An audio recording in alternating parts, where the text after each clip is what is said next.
बिस्मिल्लाहिर्रहमानिर्रहीम। अस्सलाम वालेकुम दोस्तों, कैसे हो आप सब। उम्मीद करता हूँ आप सब ठीक होंगे। Welcome to the channel literature coverage. आओ लिटरेचर पढ़ें। दोस्तों आज की इस वीडियो में हम लोग एक शॉर्ट सी पोएम पढ़ने जा रहे हैं जिसका नेम है अ पॉइजन ट्री।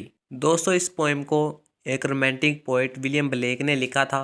विलियम ब्लेक 28 नवंबर 1757 को लंदन इंग्लैंड में पैदा हुए और 12 अगस्त 1827 को लंदन इंग्लैंड में ही उनकी डेथ हुई। अर्लीस्ट रोमांटिक पोइट्स में विलियम ब्लेक का नेम आता है। विलियम ब्लेक एक पोइट थे, एक पेंटर थे और एक प्रिंट मेकर थे।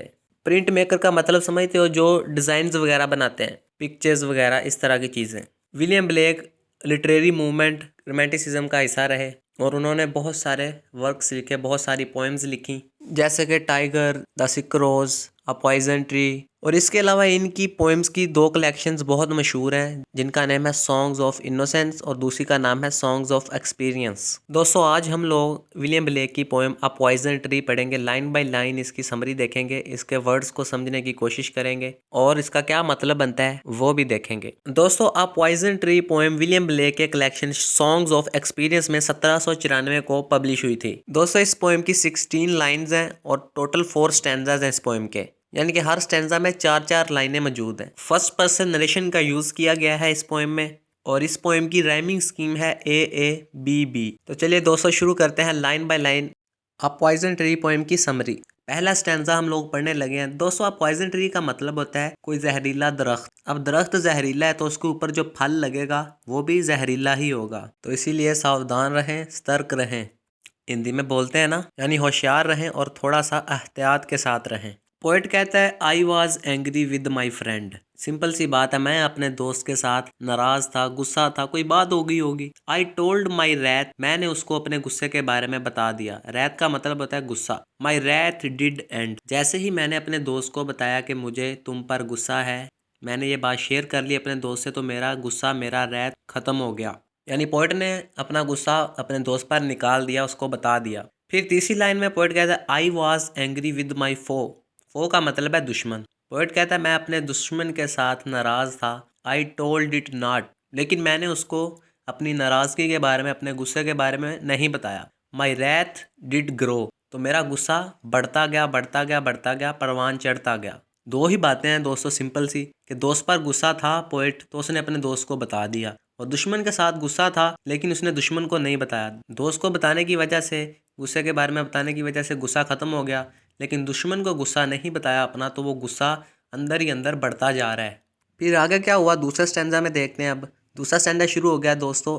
अब ना जो दोस्त वाली बात है वो तो खत्म हो गई है ना, दोस्त को गुस्सा बता दिया, गुस्सा खत्म। अब सिर्फ एनिमी की, दुश्मन की बात करेगा पोएट, कि दुश्मन के साथ जो गुस्सा हुआ है ना पोएट, वो गुस्सा अपने मन में ही, अपने अंदर ही अंदर बढ़ा रहा है पोएट, कम नहीं कर रहा, क्योंकि उसको बता जो नहीं रहा, शेयर जो नहीं कर रहा, अपनी फीलिंग एक्सप्रेस नहीं कर रहा, तो इस वजह से उसका गुस्सा बढ़ता जा रहा है मन ही मन में।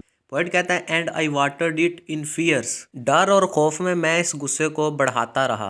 वाटर्ड का मतलब है नरिशमेंट करना। यहाँ पर वाटर का ये मतलब है कि बढ़ाना, नशोनुमा या ग्रोथ करना। पोएट को खौफ भी है अपने दुश्मन का, इस वजह से वो डर और खौफ में अपने इस गुस्से को बढ़ा रहा है। दोस्तों यहाँ पे एक बात आपको बताऊं, जैसे एक पौधा नहीं होता, छोटा सा पौधा हम लोग लगाते हैं तो हम लोग क्या करते हैं, हम उसे पानी देते हैं। जैसे जैसे पानी देते हैं वो पौधा बढ़ता जाता है।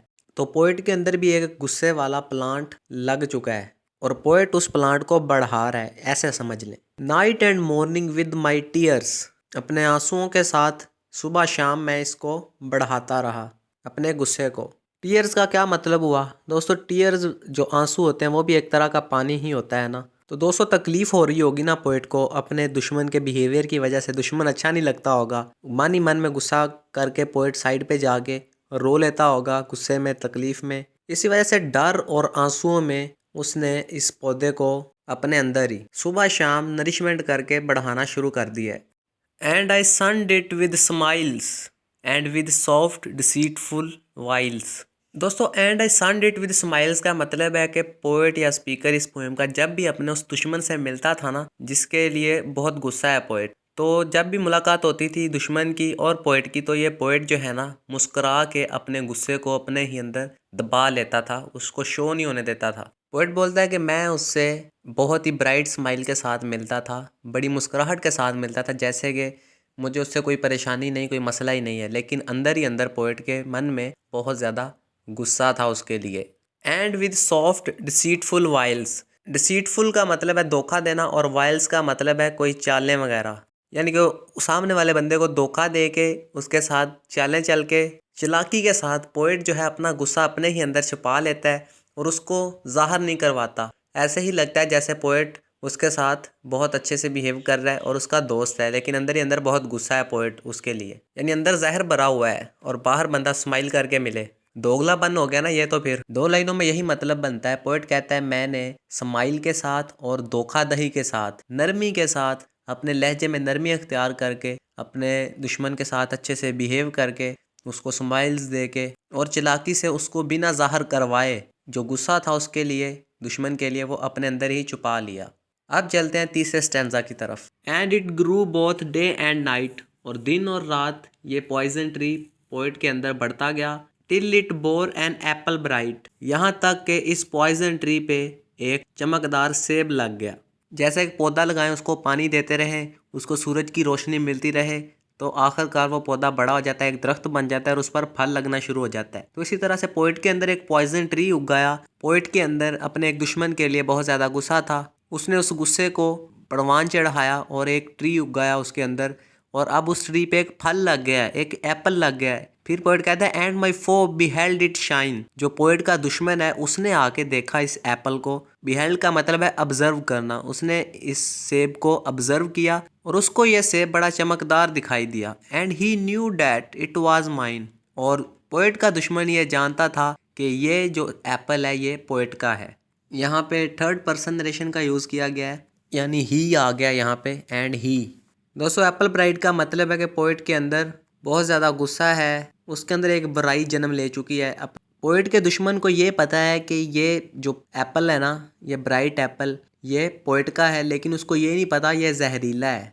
यानी कि पोएट के दुश्मन को ये नहीं पता कि पोएट उससे कितनी नफरत करता है और कितना गुस्सा है उसके साथ। उसे बस ये पता है कि ये चमकदार सा सेब लगा हुआ है, लेकिन जहर का नहीं पता उसको जो पोएट के अंदर है या फिर इस ट्री के अंदर है। और इस ट्री से एक एप्पल निकल आया और एप्पल के अंदर भी जहर है। अब तो आगे क्या हुआ अभी देखते हैं। तो चौथे स्टैंजा में पोएट कहता है and into my garden stole when the night had veiled the pole.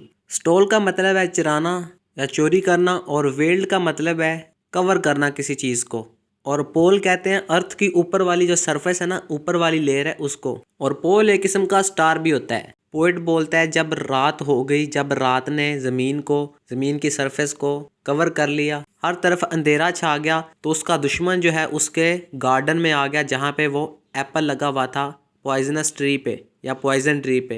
And into my garden stole, poet के गार्डन में आ गया उस सेब को चुराने के लिए, चोरी करने के लिए, जब रात हो गई थी। अच्छा, उसने वो एप्पल चोरी कर लिया और खा लिया होगा, ऐसे ही किया उसने। In the morning glad I see, सुबह जब मैं उठा तो मैंने देखा और मुझे बड़ी खुशी हुई। किस बात की खुशी? My foe outstretched beneath the tree, मेरे दुश्मन की लाश उस पॉइजनस ट्री के नीचे पड़ी हुई थी।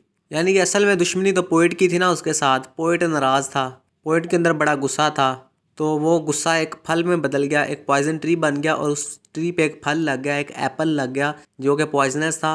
और जो फो था, जो एनिमी था, उसने आके वो फल खा लिया और उस जहर की वजह से वो मर गया। दोस्तों देखो, इस पोएम से बड़ा अच्छा लेसन मिलता है। अगर आप किसी से नाराज़ हो ना, तो उसको जाके बता दो भाई मुझे तुम्हारी ये बात अच्छी नहीं लगती, मुझे तंग मत किया करो, मैं तुमसे नाराज़ हूँ, ना आइंदा मैं तुम्हारे साथ मजाक करूंगा ना तुम मेरे साथ करना। जो भी आपके मन में बात है ना किसी के लिए, आप उसे जाके बता दो कि भाई मेरे मन में तुम्हारे लिए गुस्सा है। तो हो सकता है आपका गुस्सा भी ख़त्म हो जाए और आगे वाला बंदा भी समझ जाए यार हाँ अब इसको तंग नहीं करना, तो फिर आपके अंदर भी गुस्सा वो ख़त्म हो जाएगा। लेकिन अगर कोई बंदा अपने अंदर गुस्सा भरता रहे तो हो सकता है आखिरकार उसी गुस्से की वजह से, उसी गुस्से में आके वो सामने वाले बंदे को नुकसान कर दे जिस पर वो बहुत ज़्यादा गुस्सा हुआ है। गुस्से में कुछ लोग कत्ल भी कर देते ना, तो देखें पोएम में भी एक डेथ हो गई है।